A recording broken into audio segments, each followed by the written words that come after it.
जय हिंद दोस्तों, स्वागत है आप सभी का आपके अपने परिवार मैथ्स गुरु मनीष में। दोस्तों मैं हूं इनके एक्सपर्ट और निश्चित रूप से ये जो हम लोग का कैंपेन चल रहा था, ठीक ना, वो रंग लाई है।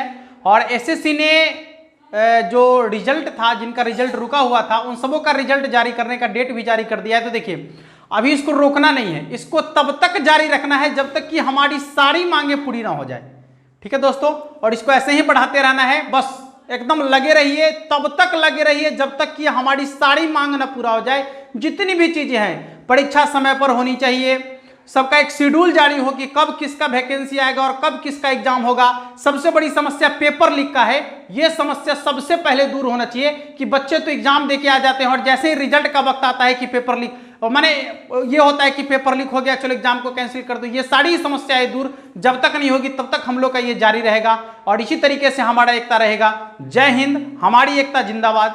चलिए दोस्तों, तो आज हम लोग देखेंगे ये क्लास 12th के लिए हम जो देख रहे थे ऑब्जेक्टिव क्लास, जिसमें हम लोग इनवर्स ट्रिग्नोमेट्री को देख रहे थे। इससे पहले 2-3 वीडियो हम डाले हैं उसका, तो उसमें फार्मूला बेस कोई भी आपका क्वेश्चन नहीं था। हम आपको बता दिए थे कि जो भी क्वेश्चन है हम आपको बताएंगे वो बिल्कुल ट्रिक से बताएंगे। ठीक है, ऐसा कंसेप्ट आपको हम देंगे जिस कंसेप्ट के माध्यम से आप क्वेश्चन को चंद सेकंड में सॉल्व कर लीजिएगा।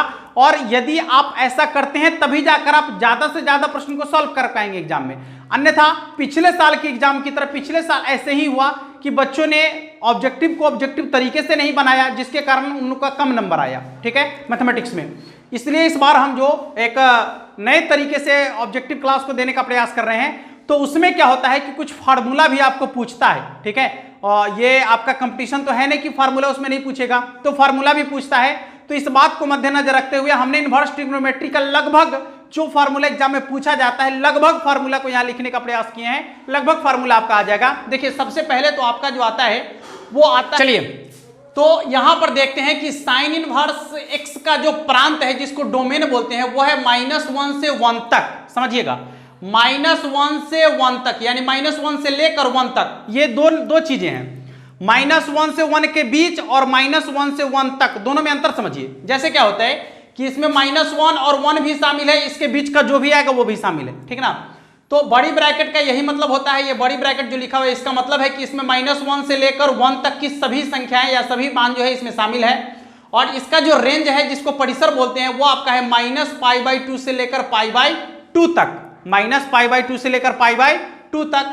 फिर देखिए, कॉस इनवर्स एक्स का जो डोमेन है वो -1 से लेकर 1 तक होगा, और इसका जो रेंज है वो कहां से होगा, 0 से लेकर π तक। 0 से लेकर π तक। अब समझिए कि tan इनवर्स x का जो ये प्रांत है, यानी डोमेन है, वो आपका कोई भी वास्तविक संख्या हो सकता है। ठीक है, इसके बाद इसका जो आपका परिसर है वो देखिए -π/2 से π/2 के बीच, ये दोनों तरफ छोटी ब्रैकेट लगा हुआ है। इसका ये मतलब है कि ये -π/2 से π/2 के बीच होगा।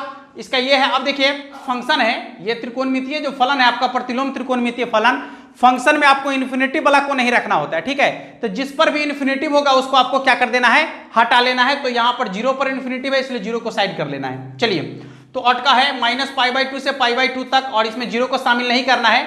फिर आपका सेक का है -1 से लेकर 1 तक, और इसका जो आपका रेंज है वो 0 से लेकर π तक होगा, जिसमें π/2 को शामिल नहीं करना है, क्योंकि सेक 90 डिग्री का मान जो है आपका इन्फिनिटी के बराबर हो जाता है, इसलिए इसको छोड़ देना है, यानी हटा देना है इसमें से। अब समझिए, सेक इनवर्स एक्स का मान जो है, इसका देखा जाए तो प्रांत यानी -1 से लेकर 1 तक है, और इसका यदि रेंज देखा जाए तो -π/2 से π/2 तक होगा, जिसमें 0 को शामिल नहीं करना है, क्योंकि सेक 0 डिग्री का मान इन्फिनिटी के बराबर हो जाता है। तो ये इसका रेंज यानी प्रांत और परिसर था। अब समझिए, कुछ फार्मूला यहां पर लिखा हुआ है, sine inverse theta, sine inverse sine theta बराबर क्या है, थीटा। समझिएगा, यदि ये साइन इनवर्स इस रेंज में है, -π/2 से π/2 में है, या -π/2 से π/2 में है, कॉस यदि आपका 0 से π पर है, यदि tan आपका -π/2 से π/2 के बीच में है, कॉट आपका -π/2 से π/2 तक है, उसमें 0 शामिल नहीं होना चाहिए, सेक आपका 0 से लेकर π तक है, और कॉसेक आपका -π/2 से π/2 तक है। तो यदि इस रेंज में है तो ये फार्मूला इसमें आसानी से लगा सकते हैं आप कि साइन इनवर्स साइन थीटा बराबर थीटा, यानी साइन इनवर्स से साइन कैंसिल हो जाएगा। सीधा समझिए, साइन इनवर्स से साइन कैंसिल हो जाएगा तो थीटा बचेगा। सेम जो इनवर्स वाला है यदि वही त्रिकोणमितीय अनुपात भी आ जाए तो यहां पर कट जाएगा, तो सिर्फ और सिर्फ इसका कोणांक बचेगा जिसको आपको आसानी से लिखना है। देख लीजिए कॉस इनवर्स कॉस थीटा बराबर theta, tan inverse tan theta बराबर theta, cot inverse cot theta बराबर theta, sec inverse sec theta बराबर theta, cosec inverse cosec theta बराबर थीटा। लेकिन ये सब कब होगा? जब ये अपने रेंज में रहेगा। ठीक है, ये फॉर्मूला तभी लागू होगा जब ये अपने रेंज में रहेगा। यदि रेंज से बाहर आ जाएगा, ठीक है, रेंज से बाहर होगा तो फिर आपको जो है उसको पहले रेंज में लाना पड़ेगा, उसके बाद ये फॉर्मूला अप्लाई करना पड़ेगा। ठीक है दोस्तों, चलिए अब यहां समझते हैं कि साइन इनवर्स एक्स बराबर, आपको मालूम है कि साइन और कॉसेक दोनों एक दूसरे का व्युत्क्रम होता है, तो यहां पर वही चीज अप्लाई किया गया है कि साइन इनवर्स एक्स बराबर cosec inverse 1/x। 1/x inverse का मतलब व्युत्क्रम का मतलब क्या? 1/x लिखेंगे तो 1/x, फिर कॉस का हो जाएगा सेक इनवर्स 1/x, टेन का हो जाएगा कॉट इनवर्स 1/x। ठीक है, उसी तरीके से कॉट का पूछेगा तो टेन इनवर्स 1/x, मान लीजिए कि कॉसेक का पूछेगा तो साइन इनवर्स 1/x, सेक का पूछेगा तो कॉस इनवर्स 1/x। बात समझ में आ रहा है? चलिए अब देखिए साइन के अंदर माइनस है, तो देखिए साइन के अंदर, टेन के अंदर और कॉसेक के अंदर माइनस है, तो माइनस को बाहर कर दिया गया है, देखिएगा। ठीक है, माइनस को बाहर कर दिया गया है। उसके बाद कॉस कॉट और सेक, यदि इसके अंदर में माइनस आपको दिख रहा है तो इसके माइनस को हटाने के लिए आपको पाई में से घटाना पड़ रहा है ना, पाई में से घटाना पड़ रहा है, तो ये फॉर्मूला भी आप देख सकते हैं आसानी से। चलिए इसके बाद आपका अगला है पांचवा, sign inverse x plus cos inverse x बराबर π/2। इसके बारे में हम आपको बता दिए हैं कि साइन और कॉस का यदि मान बराबर होगा, ठीक है, साइन और कॉस का यदि मान बराबर होगा तो उसके कोण का योगफल 90 डिग्री के बराबर होगा। ठीक है, 90 डिग्री के बराबर होगा। तो साइन के साथ यही होता है, टेन के साथ और फिर सेक के साथ, जो आपको यहां पर दिख रहा होगा। अब देखिए tan inverse x plus tan inverse y बराबर, फॉर्मूला है tan inverse x plus y बटे 1 माइनस एक्स वाई, और tan inverse x minus tan inverse y बराबर टेन इनवर्स एक्स माइनस 1 बटे 1 माइनस एक्स वाई। इसके बाद देखिए 2 साइन इनवर्स एक्स का फॉर्मूला ऊपर लिखा हुआ है, sine inverse 2x into root under 1 minus x square, और कॉस इनवर्स एक्स का फॉर्मूला है cos inverse 2x square minus 1। अब देखिए 2 टेन इनवर्स एक्स का फॉर्मूला क्या है, तो साइन इनवर्स 2x बटे 1 प्लस एक्स स्क्वायर, और फिर cos inverse 1 minus x square बटे 1 प्लस एक्स स्क्वायर। फिर देखिए टेन का क्या होगा, तो 2x बटे 1 माइनस एक्स स्क्वायर। फिर आइए 3 में, 3 साइन इनवर्स एक्स बराबर होता है sine inverse 3x minus 4x Q, और 3 कॉस इनवर्स एक्स बराबर होता है cos inverse 4x Q minus 3x, और 3 टेन इनवर्स एक्स बराबर होता है tan inverse 3x minus x Q बटा में 1 माइनस 3x स्क्वायर। तो ये फार्मूला आपको एक बार याद रखने की जरूरत है, ऑब्जेक्टिव में कभी कभी आपको पूछता है, कभी कभी क्या एक दो फार्मूला इसमें से रहता ही रहता है, ठीक ना, इसलिए ये आपको हमेशा याद रखने की जरूरत है। यदि आप एग्जाम देने जा रहे हैं तो फार्मूला पर भी आपको कमांड होने की जरूरत है। आप कंपटीशन का एग्जाम नहीं दे रहे हैं कि वहां पर केवल शॉर्ट ट्रिक से काम चला लीजिएगा, ठीक ना। शॉर्ट ट्रिक तो हम आपको ऐसा दे रहे हैं कि आप क्वेश्चन को देखिएगा, उसका आंसर बना लीजिएगा, लेकिन ये भी आपके लिए जरूरी है, इसलिए इसको भी आपको याद रखने की बहुत ज्यादा जरूरत है। आइए कुछ सवाल देखते हैं। अब ये क्वेश्चन आपको 2016 में पूछा गया था, ठीक है दोस्तों, ये क्वेश्चन आप लोग को 2016 में पूछा गया था। पूछता है कि इसका आंसर क्या होगा, ठीक है। तो सबसे पहले इसका मुख्य मान के बारे में आपको बोले हैं कि जस्ट आप पहले सोचिएगा कि ये जो मान लिखा हुआ है ये माइनस π/2 और π/2 के बीच है या नहीं। यदि उससे ज्यादा है तो फिर गड़बड़ है, कम है तो भी गड़बड़ है, ठीक ना। माइनस π/2 से π/2 के बीच होना चाहिए, क्योंकि साइन इनवर्स एक्स का जो रेंज आपको बताए हैं वो माइनस π/2 से π/2 के बीच बताए हैं, ठीक ना। तो उस रेंज को आप हमेशा याद रखिएगा। अब यहां पर देख रहे हैं कि देखिए यहां पर क्या है आपका 6π, यानी ये आपका जो वैल्यू है, ये यदि इसको भाग देते हैं आप 7 में 6 से भाग दीजिएगा आप, तो ये आपका हो जाएगा 1.1/6, 1/6। देखिए था 1 पाई से भी ज्यादा हो गया, जबकि हमको π/2 तक, 1 पाई से ज्यादा हो जाएगा ना, ज्यादा हो जाएगा, तो हमको π/2 तक ही चाहिए। ये जो आपका वैल्यू है ये आपका वैल्यू पाई से ज्यादा है ना, यानी 180 डिग्री से भी ज्यादा है, जबकि हमको 90 डिग्री तक ही चाहिए, माइनस π/2 से π/2 तक ही चाहिए। तो ऐसे कंडीशन में आपको क्या करना है दोस्तों, देखिए इसको बदलने का प्रयास करना है। साइन इनवर्स, साइन बदलने तो आपको हम बता दिए हैं, बदलने आता है, बहुत आसानी से आप बदल सकते हैं। इसको क्या लिख सकते हैं, पाई प्लस π/6, पाई प्लस π/6। तो क्या हो जाएगा साइन इनवर्स पाई। देखिए यहां पर पाई बोले तो आपका द्वितीय चतुर्थांश से ज्यादा ना, द्वितीय चतुर्थांश से ज्यादा, तो द्वितीय चतुर्थांश से कहां हो जाएगा, ज्यादा जाएगा तो कहां जाएगा, द्वितीय चतुर्थांश से ज्यादा होगा तो कहाँ जाएगा, तृतीय चतुर्थांश में। और तृतीय चतुर्थांश में आपको किसको किसको प्लस में रखना है, तो तृतीय चतुर्थांश में आपको प्लस में रखना है tan और cot को। ये आपका साइन है तो ये माइनस में जाएगा। चलिए पहले लिख देते हैं π/6 और इसमें लग जाएगा आपका क्या, माइनस। इसमें क्या लग जाएगा, माइनस। कोई बात नहीं है, आपको अभी जस्ट बताए हैं कि ये जो साइन के साथ माइनस अंदर में लगा हुआ रहेगा, साइन के साथ रहेगा, tan के साथ रहेगा और कोसेक के साथ अंदर में माइनस रहेगा, तो माइनस को बाहर कर लेना है। ठीक है, तो ये हो जाएगा आपका साइन इनवर्स साइन, देखिए π/6, π/6।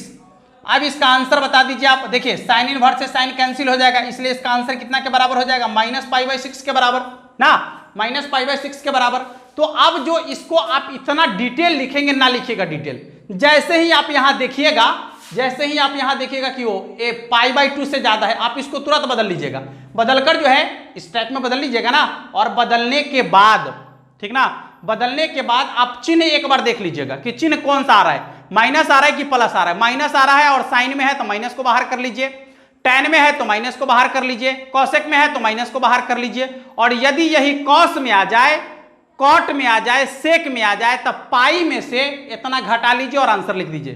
ठीक है, पाई में से इसको घटा लीजिए और आंसर लिख दीजिए, यही इसका आंसर होगा। चलिए एक दो सवाल और देखते हैं। एक सवाल यहां पर आपका और है,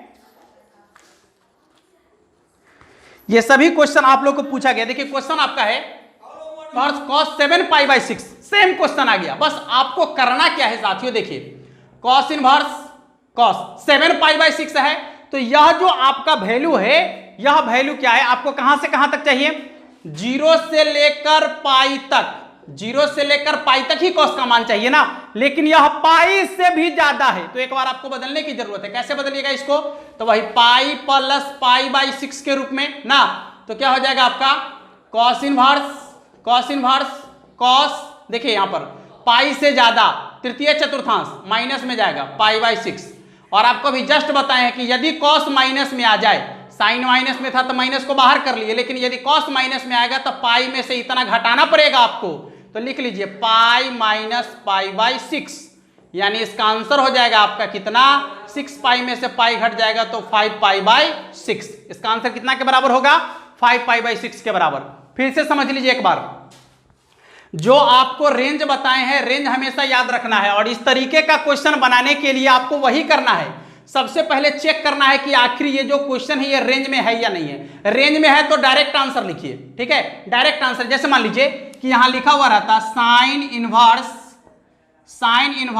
साइन π/3, ठीक है, तो आपको सोचना नहीं है, इसका आंसर π/3 के बराबर होगा।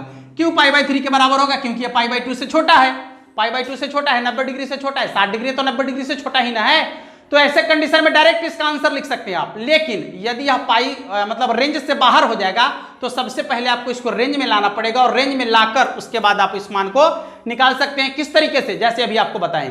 ठीक है, चलिए एक आध क्वेश्चन और देखते हैं। देखिए ये भी जो प्रश्न आपका है ये भी रेंज से बाहर है, तो क्या करना होगा आपको, साइन इनवर्स, देखिए साइन क्या लिखेंगे, पाई माइनस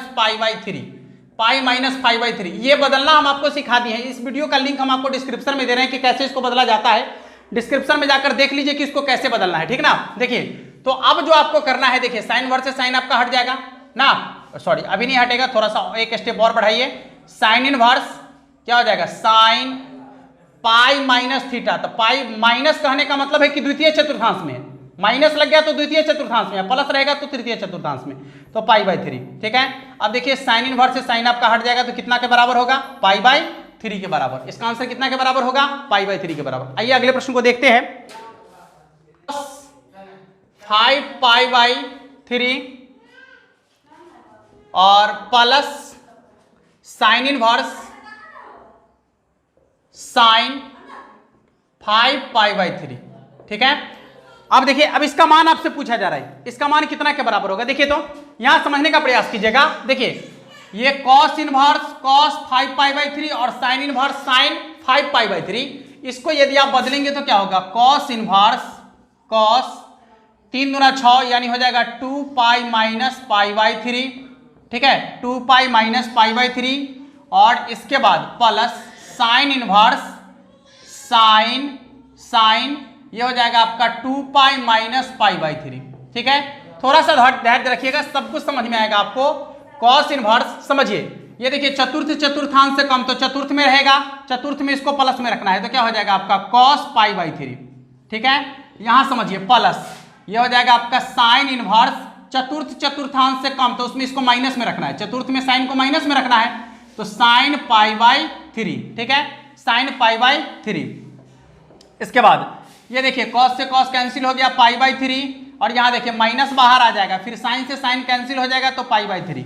ये पूरा का पूरा घट गया तो कितना के बराबर आएगा, इसका आंसर 0 के बराबर आ जाएगा। कितना के बराबर आएगा, 0 के बराबर आ जाएगा आंसर। तो इस तरीके से देखिए बहुत सारे सवाल हैं जो अब आपको हम दे रहे हैं यहां पर बनाने के लिए, आप हर एक सवाल को बनाइए। ठीक है, क्वेश्चन को सॉल्व कीजिए और उसका आंसर कमेंट बॉक्स में जरूर लिखिएगा। ठीक है दोस्तों, चलिए देखिए कुल मिलाकर 17 क्वेश्चन आपको यहां पर दिखेगा। ठीक है, उन 17 क्वेश्चन का आंसर बना के आप आंसर को कमेंट बॉक्स में जरूर लिखिए और इसी तरह से वीडियो को फैलाते रहिए। आप लोग बहुत ही अच्छा काम कर रहे हैं, वीडियो को फैलाइए और यदि आपको पसंद आए तो चैनल को सब्सक्राइब कीजिएगा, वीडियो को लाइक भी करते रहिए, ये सब आप करते रहिए, क्योंकि यदि आपको पसंद आ रहा है तो नहीं आ रहा तो फिर कोई दिक्कत नहीं है, कोई दिक्कत नहीं है। बस चलिए फिर मिलेंगे अगले वीडियो में, तब तक के लिए जय हिंद।